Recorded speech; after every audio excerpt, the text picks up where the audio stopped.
बच्चों, आप लोग प्रश्नावली 4.3 का पहला क्वेश्चन समझ गए होंगे और बिल्कुल अच्छा आपको समझ में आया होगा। अब जो है क्वेश्चन नंबर 2 देखेंगे। तो क्वेश्चन नंबर 2, बिंदु 2,14 से होकर जाने वाली दो रेखाओं के समीकरण लिखिए।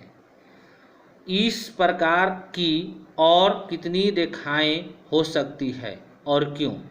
ठीक, यानी कि 2 और 14 से कितनी समीकरण हम लिखे जा सकते हैं उसके बारे में आपको बताना है और दिखाना है कितने समीकरण आप लिख सकते हैं। ठीक, तो आप ध्यान दिया जाए यहाँ पर। प्रश्नावली 4.3 दूसरा क्वेश्चन, बिंदु पहले से हम लिख चुके हैं ताकि आपको लिखने में देखने में आपकी सुविधा हो।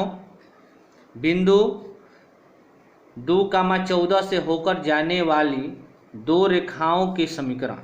ठीक, यानी कि जैसे x + y = 16। ठीक, तो यानी कि x का मान 2 है और y का मान 14 है। ठीक, तो 2 और 14 कितना हो जाएगा? 16 हो जाएगा। ठीक, उसी तरह से यहाँ पर 2 के 2 हो गया और x के मान 2, तो 2 दूना का 4। ठीक, आइए y का मान 14, यानी कि 14 में से 4 घट जाएगा तो -10 आ जाएगा। ठीक, यहाँ पर 2x + y यानी कि 2 और x का मान 2 हो जाएगा, 2 दूना का 4 और y का मान 14, तो यानी 4 और 14 18 हो जाएगा। या x - y, तो x का मान हम रखेंगे 2 और y का मान 14, यानी कि 14 में से x घट जाएगा तो -2 आ जाएगा।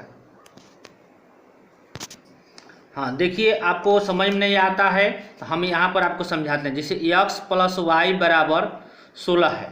ठीक, यानी कि x का मान जो है 2 रखते हैं और y का मान 14 रखते हैं। ठीक, तो x का मान 2 हो गया और y का मान क्या हो गया? 14 हो गया। ठीक, 16, तो 14 और 2 16 = 16। ठीक, तो उसी तरह से हम इसमें भी रखेंगे 2x - y = -10। ठीक, तो 2 के 2 हो गया, x का मान 2 रखेंगे, y का मान क्या हो जाएगा?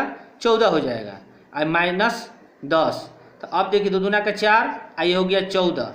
ठीक, तो अब जो है -10 हो गया, इसमें से घट जाएगा तो -10 = -10। इसी तरह से जो है ये सारे समीकरण को हम हल कर, अब इससे जो है बहुत समीकरण बनाए जा सकते हैं। ये तो 4 हम बनाए हैं, और भी समीकरण बनाया जा सकता है। ठीक, तो अतः अब लिख देंगे, अतः बिंदुओं 2,14 से होकर जाने वाली समीकरण अनेक रेखाएं हो सकती हैं। ठीक, यही आंसर आपका हो जाएगा। क्वेश्चन नंबर 3 कहता है कि यदि बिंदु 3,4 समीकरण 3y = ax + 3 के आलेख पर स्थित है तो a का मान ज्ञात कीजिए। ठीक, अब ध्यान दिया जाए यहाँ पर बिंदु 3,4 यानी ये जो है x का मान है, ये y का मान है। समीकरण 3y = ax + 7 यानी a का मान ज्ञात करना है। ठीक, तो आप जो है यहाँ पर x का मान 3 रखेंगे और y का मान 4 रखेंगे, यानी कि 3, y का मान क्या है? 4 और a गुणे x का मान 3 + 7। ठीक, तो ये हो जाएगा 3 चौके 12। आइए 3 से a से गुणा करेंगे, 3a = 7। ठीक, और इस 7 को इधर कर देंगे तो ये हो जाएगा 12 - 7 = 3a। ठीक, अब जो है यहाँ पर या का चिन्ह इधर देते रहिएगा। ठीक, इसमें से घट जाएगा तो ये हो जाएगा 5 = 3a। ठीक, अब 3 को लेकर इसमें भाग कर दीजिएगा तो 5/3 = a। अब सीधा कर लीजिए तो a = 5/3। ये या का चिन्ह है, ये भी या का चिन्ह दे दीजिएगा। ठीक, तो यही जो है आपका आंसर हो जाएगा। क्वेश्चन नंबर 4 कहता है कि एक नगर में टैक्सी का किराया निम्नलिखित है। पहले किलोमीटर का किराया 8 रुपया है, यानी कि 1 किलोमीटर चलता है कोई व्यक्ति, कोई गाड़ी पर तो 8 रुपये भाड़ा देता है, और उसके बाद की तय की गई, उसके बाद की दूरी के लिए प्रत्येक किलोमीटर किराया 5 किलोमीटर। अब इसके बाद जो है 1 किलोमीटर चलने के पश्चात अब जो शेष दूरी जब चलता है तो वो 5 रुपये के हिसाब से भाड़ा देता है। यदि तय की गई दूरी x किलोमीटर हो और कुल किराया y रुपया हो तो इसका एक रैखिक समीकरण लिखिए और उसका आलेख खींचिए। ठीक, अब जो है समीकरण लिखना है और उसका आलेख भी खींचना है। ठीक, यानी कि पहले 1 किलोमीटर चलता है तो 8 रुपये भाड़ा देना है और 1 किलोमीटर के बाद शेष जब चलना है तो उसको जो है 5 रुपये के हिसाब से भाड़ा देना है। ठीक, तो अब यहाँ पर ध्यान दिया जाए कि तय की गई दूरी तय की गई दूरी x किलोमीटर तथा कुल किराया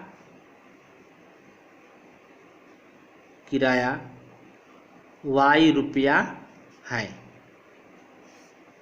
प्रश्न से यानी कि कुल किराया, यहाँ पर लिखेंगे कुल किराया बराबर पहले किलोमीटर की भाड़ा प्लस अगले किलोमीटर की भाड़ा।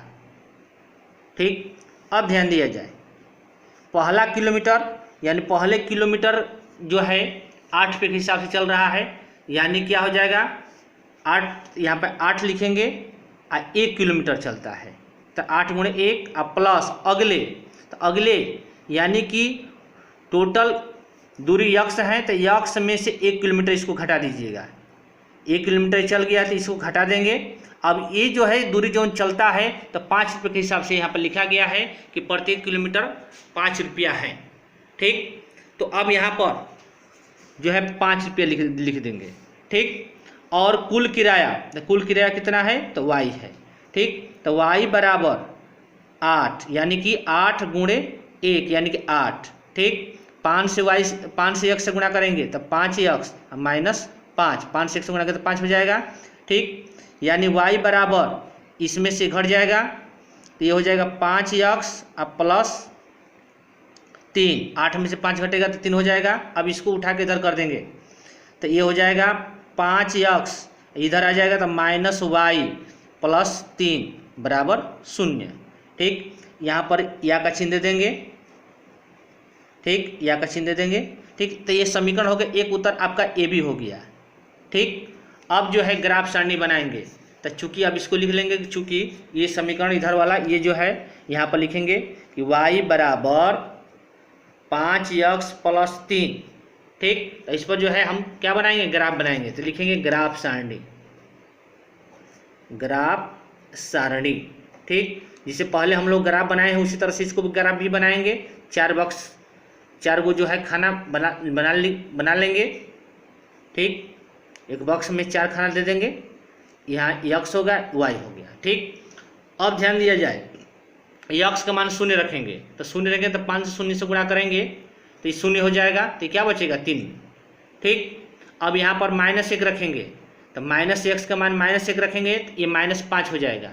ठीक, तो -5 में से 3 घटेगा तो -2 हो जाएगा।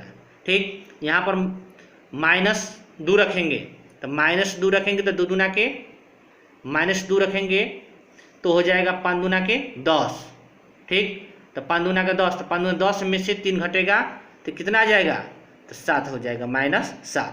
ठीक, अब ध्यान दिया जाए, अब जो है ये ग्राफ सारणी है, इस ग्राफ सारणी को इस ग्राफ में हम बनाएंगे। ठीक, अब देखिए x का मान क्या है 0 है, x का मान 0 है तो ये 0 हो गया और 0 के कहता है 3 पर तो इसके सोजा पर ये 3 है। ठीक, तो इस 3 को घेर देंगे। ठीक, अब ये कहता है कि x का मान -1 तो -1 यहाँ पर -1 है, ये -1 और y का मान जो है -2 है तो ये जो है नीचे की तरफ आ जाएंगे तो यहाँ पर हो जाएगा ये। ठीक, तो इसको घेर देंगे।